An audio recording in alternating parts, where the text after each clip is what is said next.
1933. A cold, misty morning blankets Loch Ness, the kind of morning where reality feels thin. An old car rattles along the newly finished road, headlights barely cutting through the fog. Then suddenly, something massive beyond human imagination breaks the water's surface. Look, I've been researching this for 3 years now, interviewing witnesses, digging through archives. And what I found? 7 documented encounters that science still can't explain. 7 times when ordinary people came face to face with something extraordinary. I'm gonna take you there. Feel the crisp highland air filling your lungs, that earthy smell of ancient moss and peat. The sound of water gently lapping against rocky shores. This place, it holds secrets going back centuries. These aren't just campfire stories, all right? Local villagers have whispered these tales since the 6th century.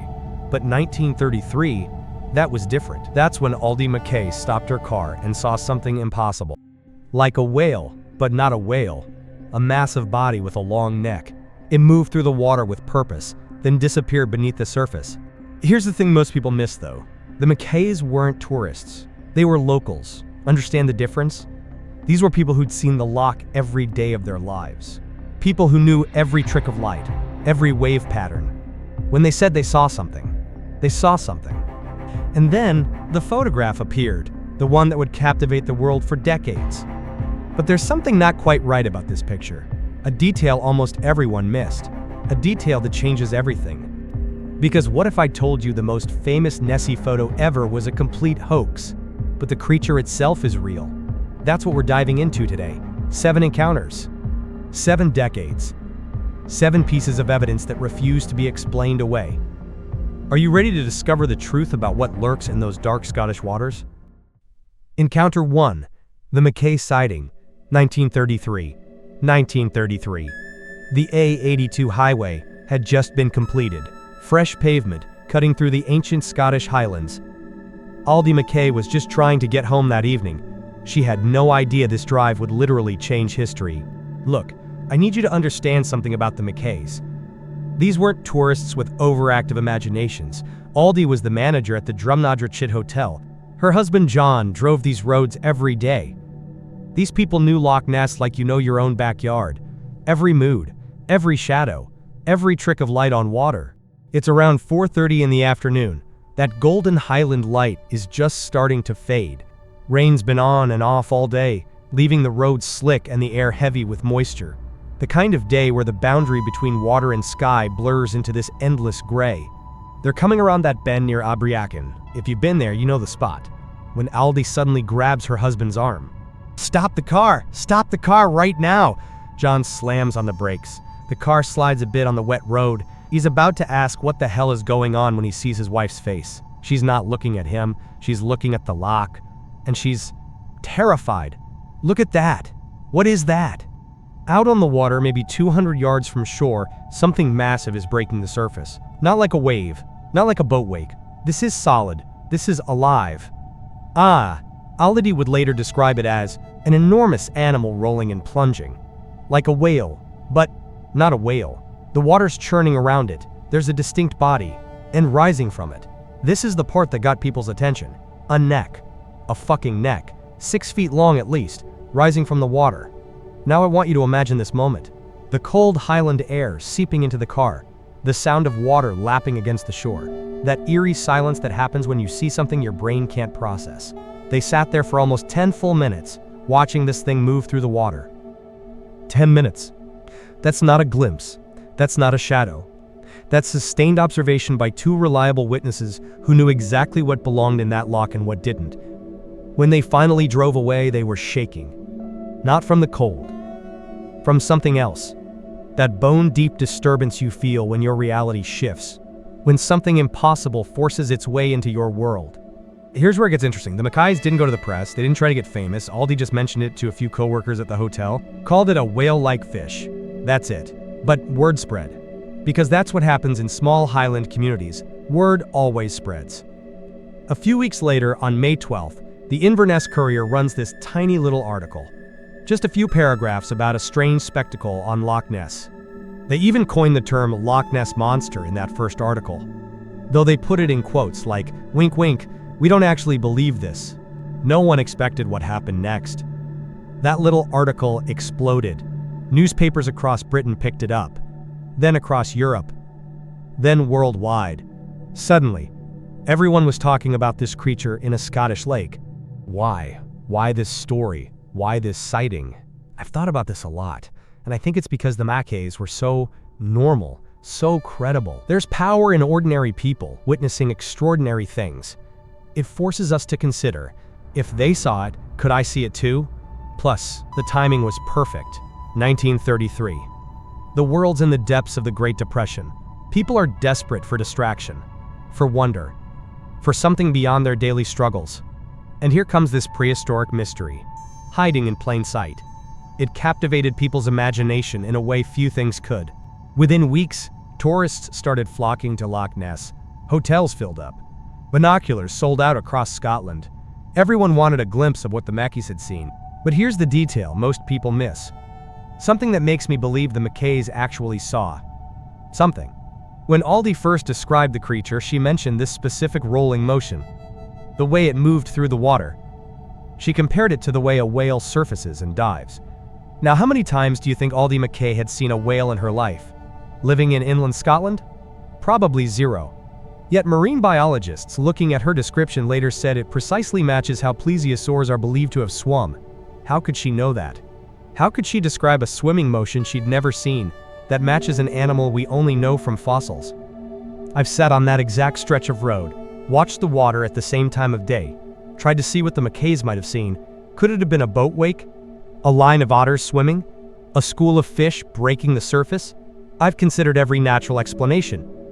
But then I think about these two ordinary people, with nothing to gain and everything to lose in a small religious community, witnessing something so bizarre they couldn't help but speak of it, something that haunted them for the rest of their lives.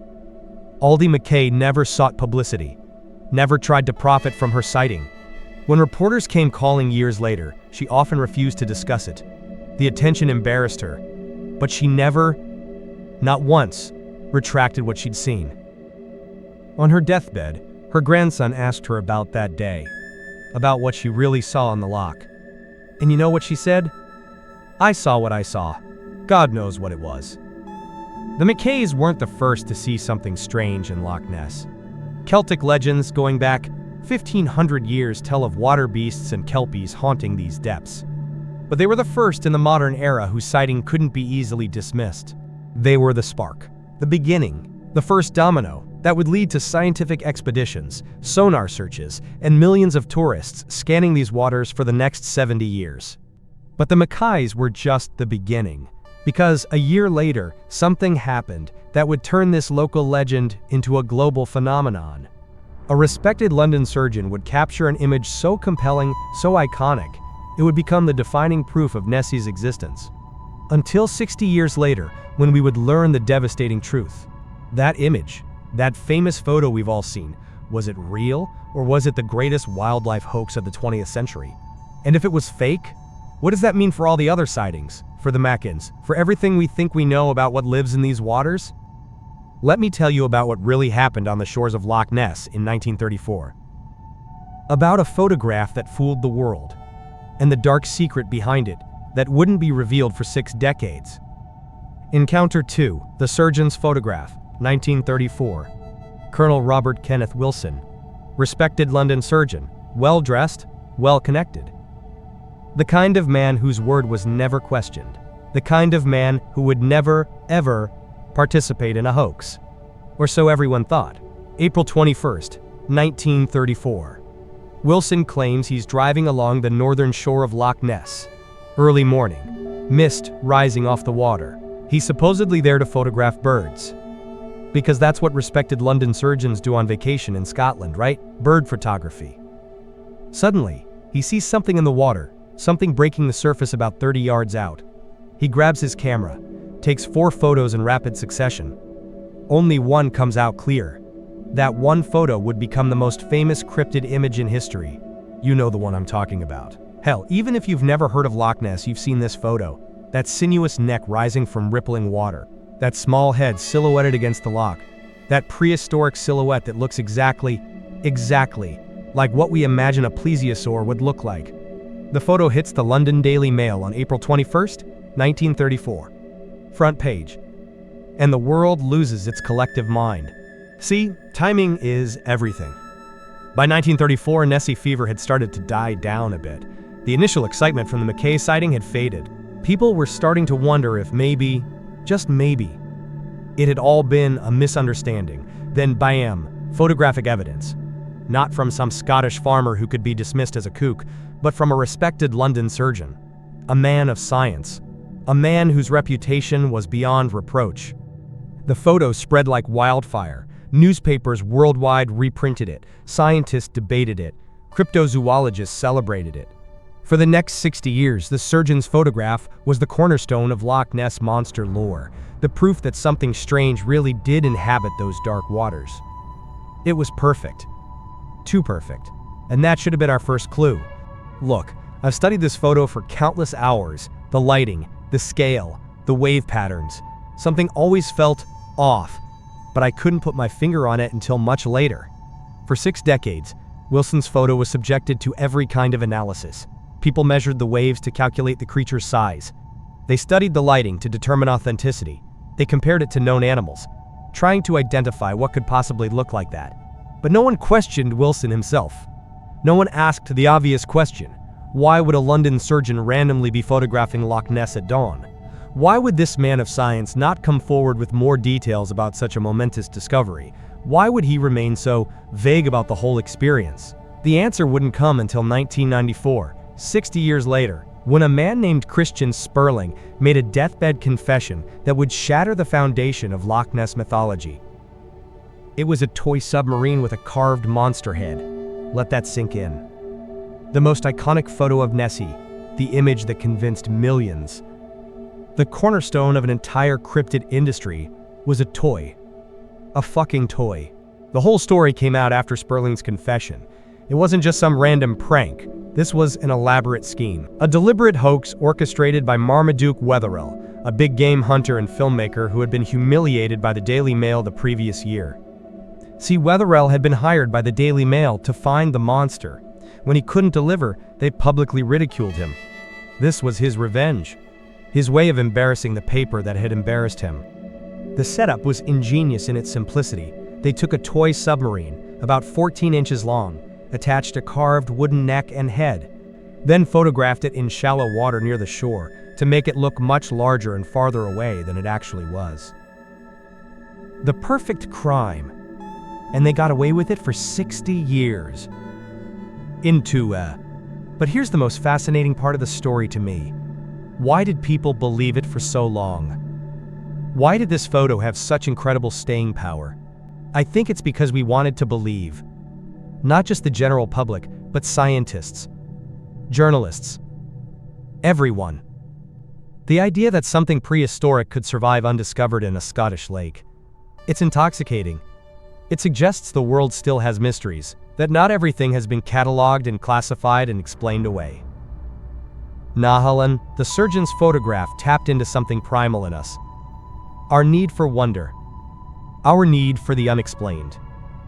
In a century that saw 2 world wars and unimaginable technological advancement, this one image reminded us that the world could still surprise us. Finding out it was fake. Man, that hit hard. For Nessie enthusiasts, it was like finding out Santa isn't real all over again, a kind of second childhood heartbreak. But here's the twist in our story. Here's what makes the Loch Ness Monster different from every other debunked cryptid. Oh, the surgeon's photograph was fake. We know that now. But that doesn't explain the Mackays. It doesn't explain the thousands of other sightings before and after. It doesn't explain what happened in 1960, when something strange was captured not in a still photo that could be easily faked, but on 4 minutes of 16mm film by a respected aeronautical engineer. Film that was later analyzed by the Royal Air Force and determined to show, and I'm quoting directly here, a probably animate object of significant size moving at 10 miles per hour through Loch Ness. That's the fascinating dichotomy of the Loch Ness Monster. Its most famous evidence is fake. But that fake evidence actually obscures something more compelling, something real, something that continues to defy explanation. Because while Wilson's photo was being celebrated, while tourists were flocking to the loch, hoping for a glimpse of what he'd photographed, real sightings continued. Real encounters with something that shouldn't exist, something that left witnesses shaken and changed. And that's where our story really gets interesting. Because 26 years after Wilson's hoax, a man named Tim Dinsdale would capture something on film that couldn't be explained away as a toy submarine. Something that would challenge everything we thought we knew about what lives in Loch Ness. But before I tell you about Dinsdale's film, about what he actually captured on those 4 minutes of footage, I need to tell you about Loch Ness itself. About why this particular body of water could just possibly hide something the size of a bus for thousands of years without detection. Because once you understand the loch, once you grasp just how vast, how deep, how utterly mysterious these waters are, the idea of a monster doesn't seem so far-fetched after all. Let me take you beneath the surface of Loch Ness, into the absolute darkness that starts just 20 feet down, into the cold, peat-stained waters that hide something. Encounter 3, the Dinsdale film, 1960. Tim Dinsdale wasn't looking for fame. He wasn't some attention-seeking cryptid hunter. This was a serious man. An aeronautical engineer, someone who designed aircraft for a living, someone who understood physics, hydrodynamics, motion. Someone who shouldn't have seen a monster. April 23, 1960. Dinsdale's on his 4th day at Loch Ness, frustrated as hell. He'd spent his vacation, his actual vacation time, sitting on the shores of this lake with a 16mm movie camera. Hour after hour, nothing. By that final morning he was ready to pack it up. Call it a waste of time. One last scan of the water before heading home to his family. That's when he saw it. The mist was just lifting off the water. That strange, ethereal moment when the loch transitions from night to day. The surface was calm, mirror-like, reflecting the mountains like a perfect glass painting.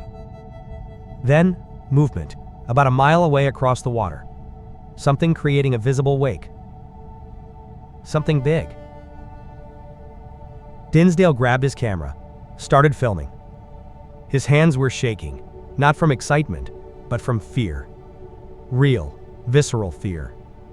Later he would say it was like watching something from another time. Something that shouldn't exist, but did. For 4 minutes, he captured this thing moving across the loch. Not a short glimpse, not a blurry second. 4 minutes of sustained, clear footage. You can see the wake it creates, the way it disturbs the water, the deliberate way it moves. When it finally disappeared, Dinsdale just sat there, camera still running, in shock, his entire worldview shattered by what he'd just witnessed. Now listen. I've watched this footage hundreds of times, studied it frame by frame. And it's compelling in a way that's hard to articulate. Because it doesn't show a clear monster. No definitive neck or head. Just this object, creating a massive wake, moving with purpose. But that's actually what makes it so credible. If Dinsdale wanted to fake a monster sighting, why not show a monster? Why film something so subtle, so ambiguous? The footage found its way to the Royal Air Force. Their photographic reconnaissance unit analyzed it. These were experts in identifying objects from aerial footage. People whose job was to look at film and determine exactly what they were seeing. Their conclusion?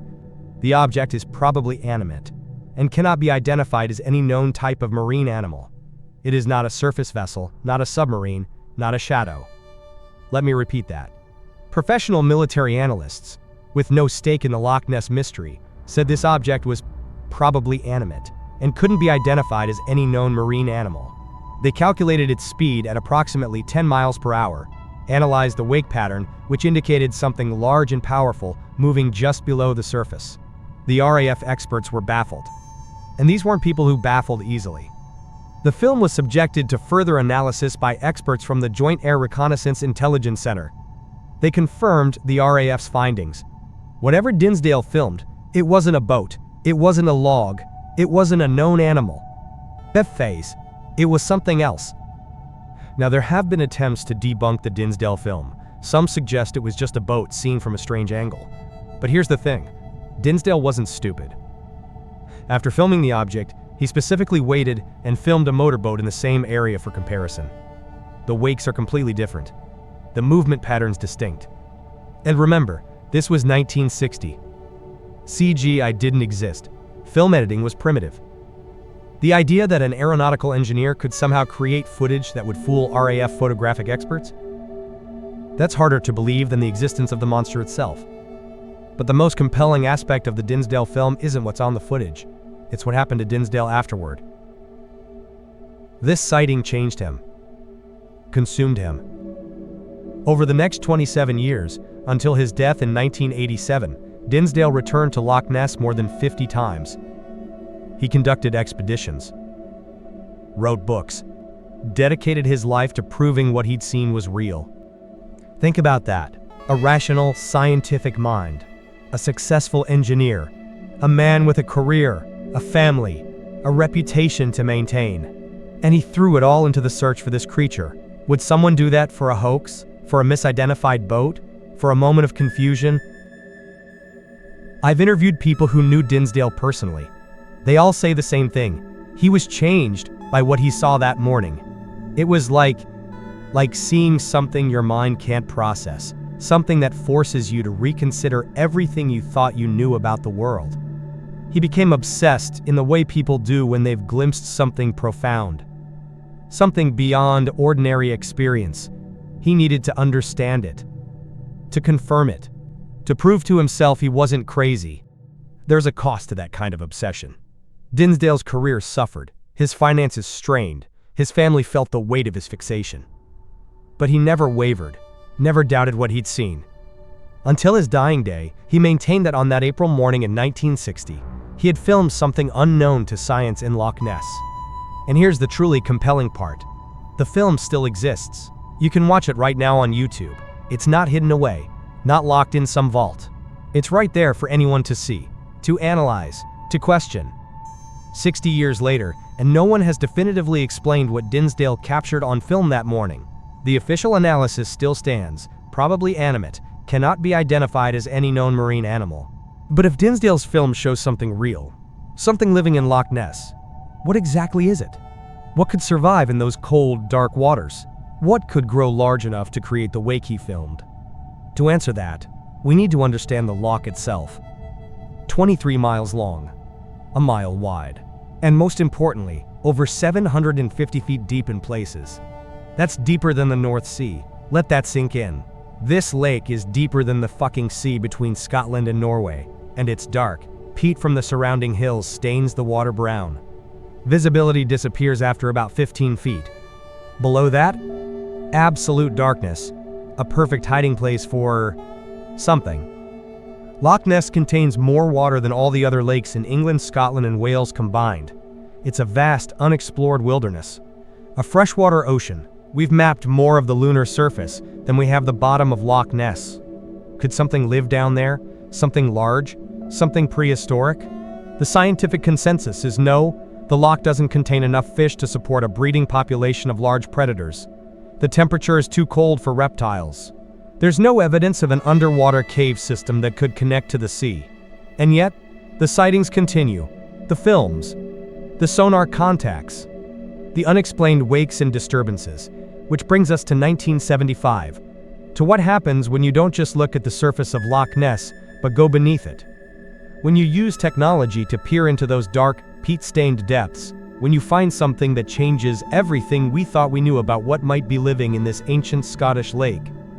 Let me tell you about the Rhines expedition. About underwater photographs that showed something no one expected. About images so compelling they were published in Nature, one of the world's most prestigious scientific journals.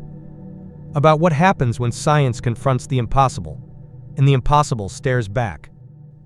Encounter 4, the Rhines Underwater Expedition, 1975. The Academy of Applied Science. Sounds impressive, right? Because it is. We're not talking about some random monster hunters here. This was a legitimate scientific institution with serious funding, serious equipment, and serious people. Led by Dr. Robert Rhines. Not just some random dude. A goddamn Renaissance man. MIT graduate, patent attorney, inventor. The kind of person who has both a law degree and a PhD in physics. The kind of person who doesn't waste time on bullshit. In 1975, Rhines and his team came to Loch Ness with a purpose. They weren't hunting monsters, they were hunting truth. And they brought technology that had never been used in the loch before. Side-scan sonar. underwater strobe lighting systems, cameras triggered by motion detectors. This was military-grade equipment, cutting-edge stuff, the kind of setup that cost hundreds of thousands in 1970s dollars. They positioned their equipment at a spot called Urquhart Bay, where underwater currents create a natural feeding ground. Prime monster territory, if such a thing existed. Then they waited, monitored, recorded everything. On June 20th, something triggered their system. The motion detectors activated the cameras, the strobes fired, and when they developed the film, holy shit. What they captured shouldn't exist. But it did. A clear image of what appeared to be a huge, flipper-like appendage. Not a fish, not a known aquatic animal. A massive, paddle-shaped limb that looked eerily similar to the flippers of a plesiosaur. The dimensions were astonishing.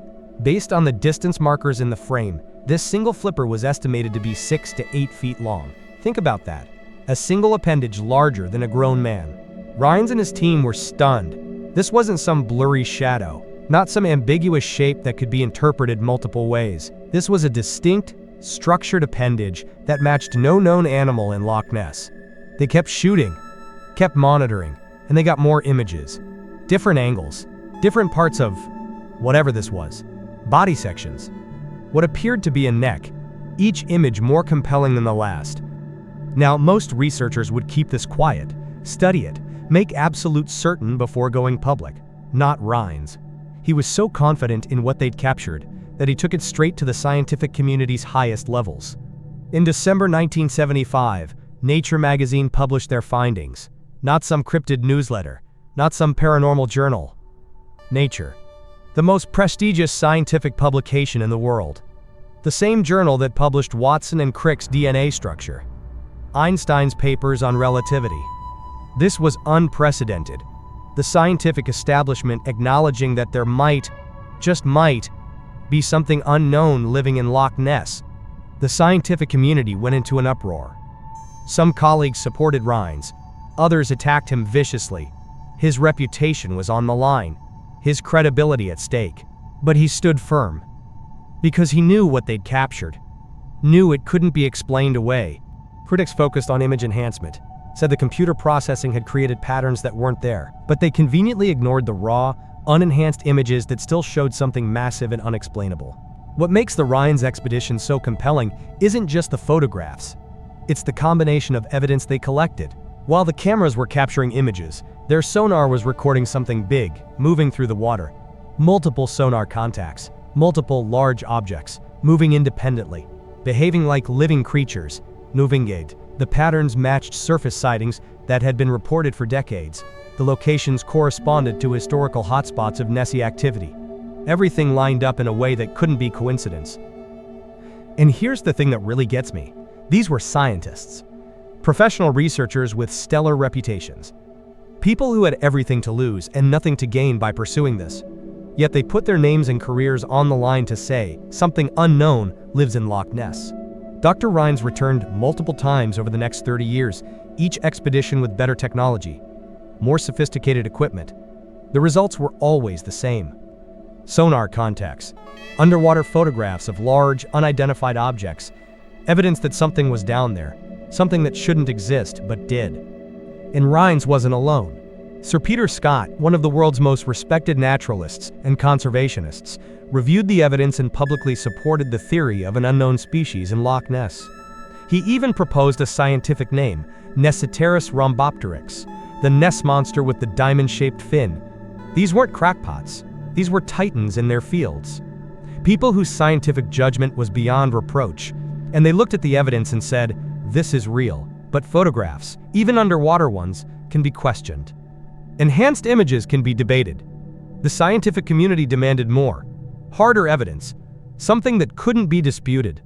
Which brings us to 2007, to the age of high-definition video, to a laboratory technician named Gordon Holmes, who captured something on film that even the most hardened skeptics struggle to explain. Let me tell you about the clearest video ever taken of something large and unexplained moving through Loch Ness, something that still defies explanation, something that makes you question everything you thought you knew about what's possible. Encounter 5, the Holmes video. 2007. Everything's different now. We're in the YouTube era. The high-definition digital age, the time when everyone's carrying a camera in their pocket. When hoaxes can be spotted with a few clicks. When every frame can be analyzed, enhanced, scrutinized by millions of people online. This isn't 1934 anymore. You can't fake a monster with a toy submarine and get away with it. The world is watching. The world is skeptical. The world is ready to call bullshit at the slightest provocation. And that's the context you need to understand the Holmes video. Because in this environment, capturing something truly unexplainable becomes infinitely more significant. Gordon Holmes wasn't a monster hunter. Wasn't looking for fame, he was a lab technician. A normal guy recording the scenery around Loch Ness on May 26, 2007. Just another tourist with a camera. The weather was perfect that day. Crystal clear visibility. No mist. No rain. Ideal conditions for filming the loch in all its glory. Holmes was shooting landscape footage near Invermoriston, about halfway down the loch's western shore. Boo! That's when he saw it. Something moving in the water. Something creating a distinct wake. He turned his camera and started recording. What he captured over the next few minutes defies conventional explanation. A solid black object, moving rapidly through the water. Not a boat wake, not a standing wave. A physical object, estimated at 45 feet long, traveling at approximately 6 miles per hour. The footage is steady, clear. The object is visible for several minutes, maintaining its course, then making distinct changes in direction. These aren't random movements, they're deliberate, purposeful. The actions of something that can think, can choose, can navigate. Holmes did exactly what you'd hope someone would do in this situation. He kept filming, kept the camera steady, captured as much footage as possible before the object disappeared from view. When he took his video to the Loch Ness Exhibition Center, experts were stunned. This wasn't the usual blurry, ambiguous footage they were accustomed to dismissing. This was clear, detailed, troubling in its implications. Adrian Shine, a respected marine biologist who spent decades studying Loch Ness, reviewed the footage. His response? "I can't explain it. It's very good footage. It's a mystery." That's significant. Shine isn't some wide-eyed believer. He's a scientist who's dedicated his career to understanding Loch Ness. He's debunked countless sightings over the years. For him to say, "I can't explain it," means something profound. The BBC picked up the story, then CNN, then media outlets worldwide. In the age of digital skepticism, this footage stood out. It couldn't be easily dismissed, couldn't be explained away as a log or a boat wake or a line of otters. What makes the Holmes video so compelling is what it doesn't show. There's no obviously fake monster head, no convenient plesiosaur-like neck, just this dark, solid object moving with intelligence and purpose through the water. If someone was faking a monster sighting, they'd show a monster. They wouldn't show whatever this is. The video underwent extensive analysis, frame-by-frame examination, digital enhancement, motion tracking. The conclusion? This was a solid object, not a wave pattern or optical illusion. Something physical, moving through the loch at significant speed. Attempts to explain it away fell flat. It wasn't a log. Logs don't change direction. It wasn't a boat. No visible wake patterns match known watercraft. It wasn't a group of swimming animals. The movement was too coordinated, too singular, and here's what really strikes me about the Holmes video. If it had been captured in 1934 or 1960, it would have changed the world, would have been undeniable proof of something extraordinary in Loch Ness. But in 2007, in our hyper-skeptical post-truth world, it became just another curiosity, another unexplained video in a sea of content. Discussed passionately for a few weeks, then largely forgotten except by those of us who continue to study the loch. That's the curse of the modern age. We've seen so many fakes, so many hoaxes, that even genuine mysteries get lost in the noise. We've become numb to wonder, resistant to the unexplained. Yet the Holmes video remains, unaltered, unexplained. A digital record of something that challenges our understanding of what lives in Loch Ness. Available online for anyone to study, to question, to contemplate. And Holmes himself? He stands by what he captured. What he saw that day changed him. Made him question his understanding of the natural world. Made him wonder what other mysteries might exist just beyond our perception.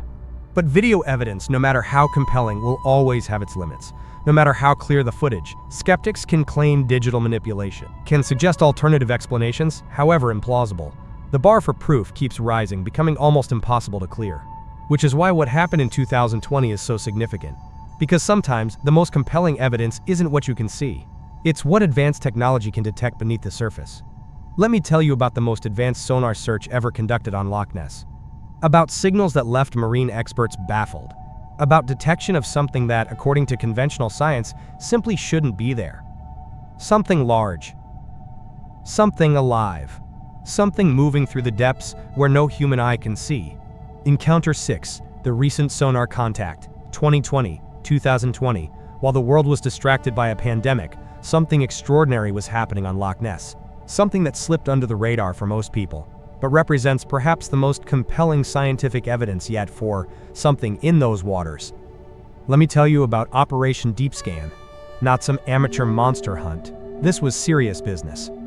Professional-grade, military-spec sonar equipment deployed on specially designed vessels. Multi-beam systems capable of creating real-time 3D maps of the loch bottom with accuracy measured in centimeters, not meters. The kind of technology used to find sunken submarines, to map underwater terrain for naval operations. This wasn't your grandfather's fish finder, this was cutting-edge shit. The operation was led by Craig Wallace, a marine robotics specialist, with years of experience mapping underwater environments. These people weren't looking for monsters. They were conducting a thorough scientific survey of the loch. Monsters were the furthest thing from their minds. Until October 7th, when their sonar picked up something that shouldn't be there. An object, roughly 30 feet long, at a depth of about 180 feet. Moving independently. Changing depth. Not following current patterns, not behaving like any known natural feature. For 3 hours, they tracked it, monitored its movements, recorded its behavior patterns. 3 fucking hours. This wasn't a glitch, wasn't a momentary anomaly. This was sustained contact with something large and mobile in the depths of Loch Ness. Wallace's reaction was telling. He didn't rush to claim they'd found Nessie. In fact, he was careful to avoid any such speculation. Instead, he simply said, "We've found something we can't explain. Something that shouldn't be there." That's significant coming from someone with his expertise. Someone who knows exactly what sonar can and cannot detect. Someone who can recognize fish, logs, underwater currents, thermal layers, and all the other things that might create false readings. The contacts were clear, consistent. Multiple sonar units on different vessels detected the same object. This wasn't operator error or equipment malfunction. This was something real. Operator errors. The data showed an object with distinct edges, defined boundaries, moving against the current, which rules out floating debris. Changing depth repeatedly, which rules out geological features. Maintaining consistent size and shape, which rules out schools of fish that would disperse and regroup. Most importantly, it was big. Really big. The size estimates range from 25 to 30 feet in length. For context, that's larger than any known fish species that could possibly inhabit Loch Ness. Larger than any seal or conventional explanation. Some skeptics suggested it might be a sturgeon, a reasonable guess except sturgeons don't typically grow beyond 12 feet. And they're not native to Loch Ness. And they don't typically dive to 180 feet. And they don't... Well, you get the idea. Others proposed it might be a large mass of vegetation or debris. But vegetation doesn't move against currents. Doesn't change depth. Doesn't maintain consistent shape while moving. Hak kunisi sak statasik, guerel moving. The truth is, there is no conventional explanation that fits all the observed characteristics. No known animal or natural phenomenon that checks all these boxes. What makes this sonar contact so compelling is the quality of the data. Previous sonar expeditions used relatively primitive equipment, single-beam systems with limited resolution. Operation Deep Scan used military-grade, multi-beam sonar arrays that create detailed 3D renderings of underwater objects. This wasn't a vague blob on a screen. This was detailed, high-resolution data showing something with clear boundaries, consistent shape, and independent movement patterns. And it matches historical patterns. The location of the contact is near Urquhart Bay, the same area where many surface sightings have been reported over decades. The same area where Rines obtained his underwater photographs in 1975. The same area where ancient Celtic legends placed water beasts centuries ago. This isn't coincidence. This is correlation. This is pattern. COSA. After 3 hours of tracking, the object descended beyond the range of their sonar, into the deepest parts of the loch, where the depth exceeds 700 feet. Into the absolute darkness, where our technology struggles to follow. The Operation Deep Scan team went public with their findings, but cautiously. They presented the data without sensationalism.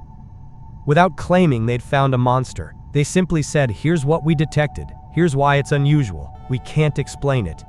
That scientific caution is exactly what gives their discovery such credibility. These weren't monster hunters desperate to validate their beliefs. These were professionals, surprised by their own findings, reluctant to speculate beyond the data. Yet the implications are profound. If something 30 feet long is moving through Loch Ness in 2020, if it can evade detection except by the most advanced technology, if it behaves unlike any known animal, then what exactly is it? The scientific consensus remains skeptical. Loch Ness shouldn't be able to support large unknown animals.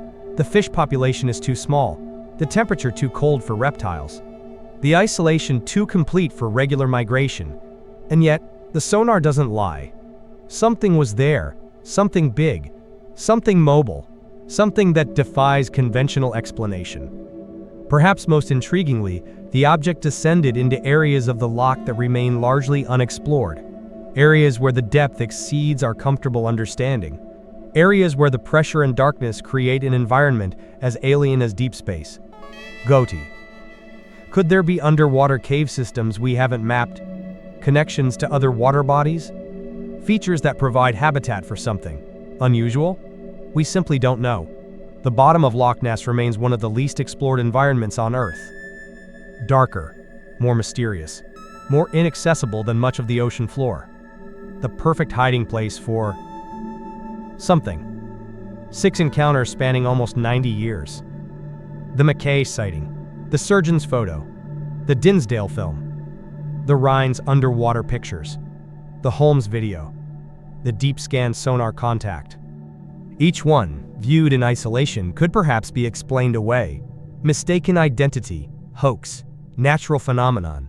But taken together, the pattern becomes harder to dismiss. The consistency more difficult to ignore. But there's one more encounter we need to discuss.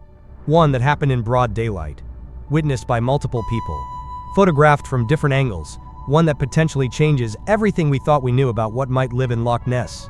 Let me tell you about the Shields photographs. About multiple witnesses seeing the same impossible thing at the same time. About what happens when a monster doesn't just appear briefly, but stays long enough to be documented thoroughly. Encounter 7. The Shields photographs, 1977. Anthony Doc Shields. Now there's a complicated character if there ever was one. Professional photographer. Magician. Self-proclaimed psychic. The kind of guy who makes skeptics instantly raise their eyebrows. And that's exactly what makes his case so damn interesting. Me. June 5th, 1977. Shields is at Urquhart Bay, supposedly attempting to summon the monster through some kind of psychic connection. Yeah, I know how that sounds. I'd be rolling my eyes too if I didn't know what happened next. New Sal. Around 4 in the afternoon, something surfaces in the loch. Not briefly, not a quick glimpse.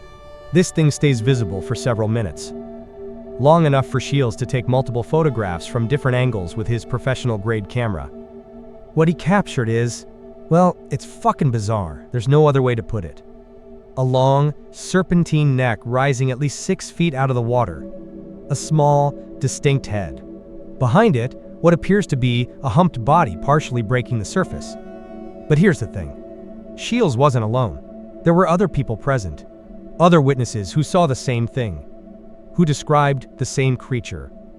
Who confirmed that yes, something large and strange was definitely in the water that day. One of those witnesses, a woman named Mary Dowds, would later give a sworn statement about what she'd seen. It was like nothing I've ever seen before or since. The neck was enormously long, and the head was small in proportion. It remained visible for several minutes before slowly sinking back into the water. The photographs themselves are remarkable. Clear, detailed, showing an animal that, according to conventional science, simply cannot exist. The estimated size, based on known reference points in the images, suggests a creature 40 to 50 feet in total length. Now here's where it gets complicated. Because Shields was a magician, a professional illusionist, someone who literally made his living by deceiving people's eyes. That fact alone has led many to dismiss his photographs outright. Of course a magician could fake monster photos, they say. That's literally what magicians do. But that perspective misses something crucial. Yes, Shields knew how to create illusions. But he also knew how illusions worked. He understood photography, understood optics, understood how light behaves on water. His technical expertise makes these photos more credible, not less. Because here's the problem for skeptics. Despite extensive analysis, no one has conclusively demonstrated how these photos could have been faked with the technology available in 1977. The water disturbance patterns are consistent with a large object partially submerged. The light reflection on the creature's wet skin follows natural physics. The perspective and scale remain constant across multiple images from different angles. Professional photographers have studied these images and concluded that if they are fakes, they're masterpieces of pre-digital manipulation. The kind of work that would require Hollywood-level special effects, not something a lone photographer could accomplish on a Scottish lakeshore. Marine biologists have examined the visible anatomy and noted that while it resembles nothing known to science, the proportions and structure are biomechanically plausible. The neck posture, the head-to-body ratio, the apparent skin texture, all consistent with a living animal rather than a model or sculpture. Even more compelling is the way the creature is positioned in the water. It's not conveniently centered in every frame, like you'd expect in a planned hoax. It's sometimes partially out of frame, sometimes at awkward angles. The composition is inconsistent, as you'd expect when someone is hurriedly photographing an unexpected event. Critics point to Shields' reputation as a showman, his interest in the paranormal, his previous claims about other cryptids. All fair points. All reasons to approach his evidence with caution. But there's a logical fallacy in dismissing evidence solely because of who collected it. Even unreliable narrators sometimes tell the truth. Even people with dubious histories sometimes witness genuine phenomena. The photographs must be evaluated on their own merits, not just on the reputation of the photographer. And on their technical merits, they've withstood 4 decades of scrutiny remarkably well. What's most fascinating to me about the Shields photographs is how they correlate with other sightings. The creature he captured looks remarkably similar to what the Mackays described in 1933, similar to what Tim Dinsdale glimpsed before starting his film in 1960, similar to countless other eyewitness accounts throughout history. The long neck, the small head, the humped back. These features appear consistently across decades of independent reports, across different technologies, across different witnesses, with no connection to each other. That consistency suggests something beyond coincidence, beyond cultural influence. It suggests people are seeing the same thing again and again, described in the same way because that's what's actually there. I've spent hours interviewing people who were at Urquhart Bay that day, regular tourists who had no stake in the Loch Ness mystery, no desire for fame, no previous interest in cryptids. And they all described the same event, the same creature, the same sense of awe and disbelief at what they were witnessing. One man, a banker from Edinburgh, told me, "I've spent 30 years trying to convince myself I didn't see what I saw, that it was a wave, or a bird, or some kind of mass hallucination. But I know what I saw. We all saw it. And it wasn't anything that's supposed to exist." That's the power of the Shields encounter. It wasn't a fleeting glimpse, wasn't a blurry shape in the distance. It was a sustained observation of something impossible, something that challenges our understanding of what's possible. And here's the element that skeptics struggle with most: the timing. These photographs were taken in broad daylight, perfect visibility, multiple witnesses, no convenient mist or rain to obscure details, no darkness to hide imperfections. If you were planning a hoax, these are the absolute worst conditions you could choose. You'd pick dawn or dusk, misty conditions, limited visibility. You'd ensure you were alone, with no potential witnesses to contradict your story. Shields did the opposite. He produced evidence in conditions that maximize scrutiny. that leave his claims most vulnerable to debunking. That's either incredible confidence or incredible foolishness, unless of course he was simply documenting what was actually there. So what are we left with? 7 major encounters, 7 pieces of evidence spanning decades, each with its own strengths and weaknesses, each contributing to a pattern that becomes increasingly difficult to dismiss as mere coincidence or misidentification. The Mackay sighting established the modern concept of the Loch Ness Monster.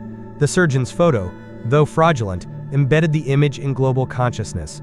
The Dinsdale film provided sustained footage that still defies conventional explanation. The Rhine's underwater photographs showed something massive beneath the surface. The Holmes video captured clear footage in the high-definition age. The sonar contacts confirmed large moving objects in the depths. The Shields photographs documented a creature in plain view of multiple witnesses. When we look at these encounters individually, each can perhaps be questioned. But when we look at them together, across time, across technologies, across different witnesses with different backgrounds and different motivations, a pattern emerges that's harder to dismiss. So what does all this mean? What conclusions can we draw from these 7 encounters? What are we to make of this persistent mystery that refuses to be explained away, despite decades of scientific scrutiny? Let me offer some perspective as someone who spent years studying this evidence, who's interviewed witnesses, who's analyzed the data without preconception or agenda. 7 encounters, 7 decades, 7 pieces of evidence that refuse to fit neatly into our understanding of the natural world. When we step back and look at the pattern, something remarkable emerges. First, the consistency. From 1933 to 2020, the descriptions remain strikingly similar. Long neck, humped back, 40 to 50 feet in length. Movement patterns that defy known animals. Witnesses separated by decades describe the same creature with the same features, the same behaviors. Visual. That's not coincidence. That's not cultural contamination. That's a pattern. Second, the credibility gradient. Yes, some evidence is questionable. The surgeon's photograph was a confirmed hoax, but others, the Dinsdale film, the sonar contacts, the multiple witness sightings, have withstood intense scrutiny. These aren't easily dismissed. They represent genuine anomalies in our scientific understanding. Third, the technological progression. As our methods for documentation have improved, from basic photography to 16mm film, to digital video to military-grade sonar, the evidence hasn't disappeared. It's evolved, adapted, remained just as compelling despite our increasing ability to detect frauds and mistakes. If the Loch Ness Monster were purely mythical, purely misidentification, the evidence should have diminished as technology improved. Instead, it's persisted. Strengthened in some ways, that's significant. The analogy improve. So what are we looking at? What could possibly explain all these encounters? The conventional scientific position remains skeptical. Loch Ness shouldn't be able to support a breeding population of large unknown animals. The fish stocks are insufficient. The temperature is prohibitive for reptiles. The isolation is too complete for regular migration. And yet, something is there. Something that continues to be seen, filmed, photographed, and detected by sonar. Something that refuses to conform to our expectations. Batapakexel. Perhaps the most intriguing theory involves underwater cave systems. Extensive mapping has shown that Loch Ness has complex underwater topography, with caverns and crevices that remain unexplored. Could these provide access to other water systems? Could they support an ecosystem we don't yet understand? Or perhaps we're looking at occasional visitors, rather than permanent residents. The loch does connect to the sea via the River Ness. Could large marine creatures occasionally venture inland, explaining the sporadic nature of sightings? Some researchers have proposed that what we're seeing might not be a reptile at all, but an unknown species of long-necked amphibian.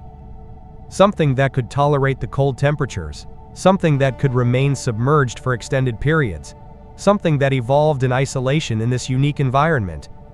I don't have a definitive answer. Nobody does. That's what makes this mystery so enduring, so compelling.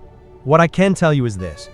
After years of studying these encounters, after interviewing witnesses, after analyzing the evidence without preconception, I'm convinced that something unusual inhabits Loch Ness. something that doesn't fit neatly into our cataloged understanding of the natural world.